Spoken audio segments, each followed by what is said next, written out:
Local ఎమ్మెల్యేకి ఒక ఇల్లు ఇట్టాగ చెప్తున్నారు, రాయించుకుంటున్నారు, ఇల్లు కట్టించి మరి తీసుకుంటున్నారు.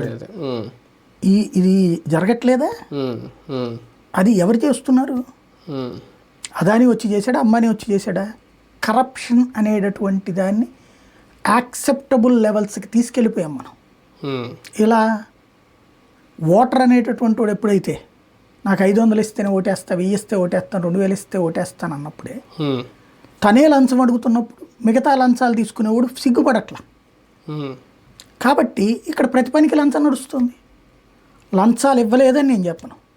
లంచం ఇచ్చినోడు నేరస్తుడా, లంచం తీసుకున్నోడు నేరస్తుడా? అమెరికా శుద్ధపోస కబుర్లు చెప్తుంది. అమెరికాలో పాకిస్తాన్ ల్యాబీ, భారత lobby, Europe lobby, Russia lobby, Israel lobby ఉంటాయి. ల్యాబీ అంటే ఏంటో తెలుసా? ఆ దేశంలో గెలిచిన ఎంపీకి కాంగ్రెస్ సభ్యుడు ఎవడైతే ఉంటాడో వాడికి ఈ దేశాలు డబ్బులు ఇస్తాయి అధికారికంగా. ఎందుకు? ఆ దేశంలో కూర్చుని ఆ దేశ ప్రయోజనాలు మన దేశానికి వచ్చేటట్టు చూడటం, లేదా మన దేశం గురించి పాకిస్తాన్ కూడా అక్కడ ఒక కథ నడుపుతాడు మన మీద అగెనెస్ట్గా. వాడు పాకిస్తాన్ డబ్బులు తీసుకుని అమెరికా ఎంపీనే మన మీద చురకలేస్తాడు.